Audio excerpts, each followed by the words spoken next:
Hi guys, so you may have seen in a recent video, yeah, I've started making an Asterix chess set.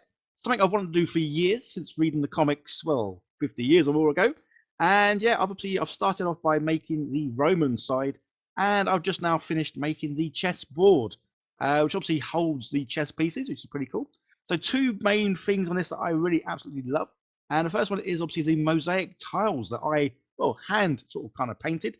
And I'll be showing you how I did that, as well as obviously all these base relief sort of images that I've got going around the outer edge of the board, which definitely make it nice and unique, and definitely obviously show off the Asterix and Obelix sort of scenes, because that's exactly what they are. They are scenes from the comic books, and yeah, just love how they've come out. So we're going to go through the video. The first thing I'm going to show you is obviously how I made these base reliefs. So the first thing I needed to do was basically go through the Asterix comics books, any excuse to reread some of them, and pick out some of my favourite scenes. So basically ones that obviously do contain Asterix and Obelix, as well as obviously the enemies of Asterix. And a good few sort of scenes showing, yeah, exactly what the sort of the comic books are all about, which is fun and mayhem, and the poor Romans normally getting beaten up. So we've got the images, but now I need to turn them into base reliefs. And to do that, I use the package called Meshy. I will leave links down below to where you can find out obviously more information. Very easy and simple to use. And as I always say, if I can do it, yeah, anyone can use this stuff. So what's just a case of clicking on a couple of buttons. Obviously, I want to click on new workspace, then go from text to image. As what I'm going to do is I'm going to take the image that I've got into this, but I need to let it know what it is I want to do with the image.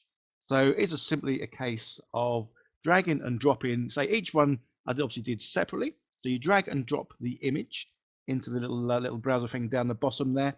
But then again, say we need to let this know what it is we want to do. We don't want to turn this into like a 3D image because obviously, well, that's not a base relief. So yes, we need to actually put in prompts, which we can do at this top bit once I put the picture in, that is. And then all we've got to do is go to this top bit, and I'm going to let it know that I want to do the base relief, but as well as that, I don't want any sort of background. And yeah, it is a case of a few little prompts, and then away it goes. Obviously, you click a couple of buttons, and yeah, it does it all for you, which is, yeah, amazing. Say again, simple, easy to use, and if I can do it, yeah, you guys can do it too. So check out the link down below to Meshy, find out more about what it can do. Obviously, you can just turn images into 3D models, and you can put in full prompts to make, well, 3D images from your prompts. So there we go. It's turned it into this sort of like base relief looking thing. But now we need to turn that into the 3D image. And again, it's a case of clicking on a button. So yeah, no technical skills needed whatsoever. And there we go. Simple and easy.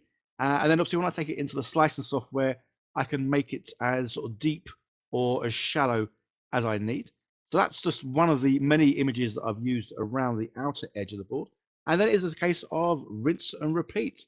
So drag the next image in. It did keep the prompt already there, which is pretty cool. So yeah, just drag another image in. It comes up looking like this. And then yeah, convert that to a 3D model as well, just by clicking on a button down the bottom. And yeah, simple. So I did that obviously quite a few times to get all the outer edge sort of base relief images, and absolutely love how these have come out. Especially obviously as you were seeing in the very beginning, I've given it like a copper kind of look, or bronze look even. But yeah, love it. So these are all the images 3D printed. As I say, obviously I did reduce the sort of the height of each one, just because I thought they were a bit too prominent. But yeah, love how these little scenes have come out with Asterix and Obelix. Well, generally in fights with themselves, or most of the time in fights with the Romans. And then it was just simply a case of gluing these around the outer edge. Obviously, I've got ahead of myself here, so let's go back quite a few stages to the very beginning of how we got the board, well, looking like this. So I knew I was going to use the tiles, and also this is kind of what depicted the size of the board and the size of the actual miniatures I use. So I got all these squares. I got magnets in because, well, I love magnets, and obviously I wanted my pieces when they are on the board not to fall off, basically. Talking of boards, this is what I'm using. I'm using 3mm MDF board. So I've gone on this. I've drawn the grid, just obviously sort of so I can see exactly where the tiles are going to go.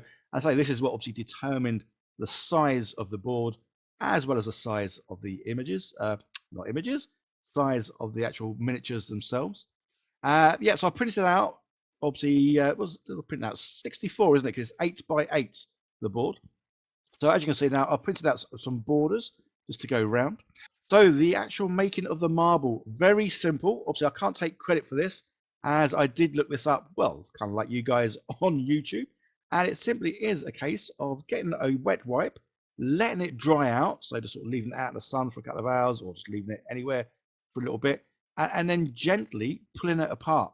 Obviously, just speed that bit up a little bit, because you need to do this very slowly and carefully, because if you put it too far, it'll literally just sort of rip down the middle.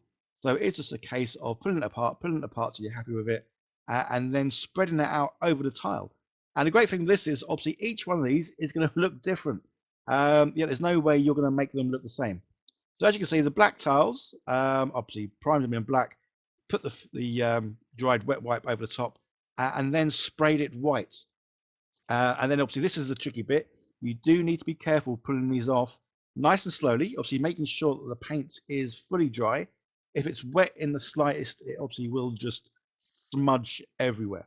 So yeah, let it fully dry and then carefully peeling it away to reveal, well, a weird and wonderful marble effect.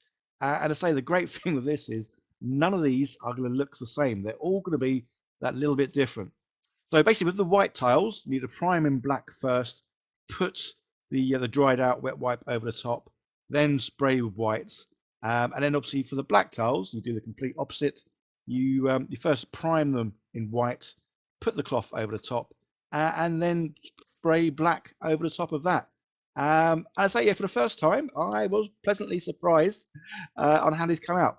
Obviously, you can mess about with the wet wipes when they're dry just to get the desired effect by spreading them out, maybe even thinner.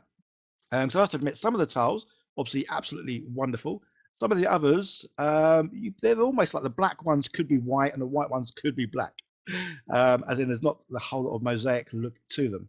But yeah, absolutely love how these. I say first time. I must admit, I do stun myself sometimes when I try something and it works first time. And this, yeah, pleasantly surprised how easy, how quick, and say the fact that each one really is individual is just awesome. So that's them all stuck down. Absolutely love how this looks, but obviously I kind of want it, as it is marble, to have a little bit of a gloss shine to it. I could have just probably sprayed this with some gloss varnish, but I didn't have any gloss varnish. But what I have got is this. So it is a case of pouring this all out, and then yeah, using the brush, spread it out a bit, and then using that obviously the UV light just to cure this resin, and then it will have a nice glossy look. Plus it obviously goes on the whole top bit to make them all look nice and sort of flat and even. And obviously, yeah, all the little miniatures, again, they've got little magnets in the bottom, which is great because then they will just sort of attach to the magnets that are in the actual board itself. So the next thing to make was the trays. Again, 3mm MDF. Basically, just cut this out on my laser engraver, laser cutter, and then put in a foam insert. Foam inserts, yeah, I just bought them on Amazon, and they are literally foam inserts for your miniatures. Obviously, I've cut a section out in the middle just to accommodate that, because these are quite tall. So yeah, the actual trays there, very simple. So I made them up, and then obviously I needed to make the bottom board. So obviously it is going to be quite a depth to this chess set, because obviously, as I say, I want to be able to hold the miniatures on the inside. So the bottom board there, as you can see, just marked out where these trays go. So there obviously is quite a bit of a gap in the middle there. To make these so they're not too heavy, what I've done is I've 3D printed a bit to go down the middle. So as you can see, there's the top board, obviously nice and shiny. So that's going to go, well, funny enough, on the top. And then it was a case of making that middle bit and the bits to go round the side. So these are all 3D printed, nothing special here. As you can see, yeah, nice big block in the middle. But obviously it is nice and lightweight because it's not a solid block. It's got sort of like a weird infill into it. And then the outer edges, because obviously I want to have a little lip on these, because I want these to sort of obviously come away from the board, just so there's enough room for the compartments to slide in and out nice and easy. And then once that's all glued together, yeah, this is what I've got. So it's a basic sort of box kind of looking thing. As I was making this, I did keep making sure that these trays kept, yeah, well, been able to slide in and out nice and easy, which as you can see, yeah, they do. So very pleased with that. I did add an extra bit at the bottom, just as more of a lip to make it easier to obviously grab the bottom of this and to slide it out. And then for the legs, yeah, I just found these kind of cool looking claws. As I just thought they were kind of like Romany sort of looking and would look good on, well, this sort of thing, really. So I did have to adjust these little legs a little bit, just because obviously I want them to sort of go right around the edges, but I need to make room for the drawers to still open. So I kind of like cut the leg a little bit just to accommodate the fact that part of it's going to be glued to the main board, and then part of it's going to be glued to the actual drawer. And as you can see, yeah, really pleased with how that's come out. Obviously 3D printed as well a little border to go around the outer edge on the top, as well as the edge sort of underneath. Again, just to sort of finish it all off. And I knew I was also going to be painting this in a kind of a bronzy sort of look. Simply to do that, I painted everything black and then dry brushed with bronze. So we got it to this stage, and obviously this is the stage now where I then did the base relief using the Meshy software. Again, check out the links down below, guys. It's amazing what it can do. I say base relief, yeah, it worked out absolutely perfect for this. So there you go. Obviously, they're all on, and as I say, everything was then primed in black, and then dry brushed, well, the copper or bronze around the outer edge, and on the top, obviously, I've got the stone-looking thing, and that's going to be sort of dry brushed with grey. Obviously, did have to mark or mask out the chess set top bit. Probably should have done that last, but I can't be honest. That's what, I mean, I started by doing the mosaic bit first. So these areas here where I am doing the cobbled stones, I'm actually going to print out some more Asterix figures, and these are going to be like the crowd scene. So I really like the idea of obviously there being, well, all the rest of the Asterix sort of Gaulish villagers, as well as any other Asterix enemies that I've not done for the actual the chess pieces, can be around the edge. Yeah, just sort of watching. So I don't think I'm going to do a separate video. I might try and include that in the next video, because this is a three-parter. So this is the second part. The next part will be the Asterix sort of side. So it'll be Asterix, Obelix, and the rest of the Gaulish villagers will be there. But there we go. Absolutely love how this has come out.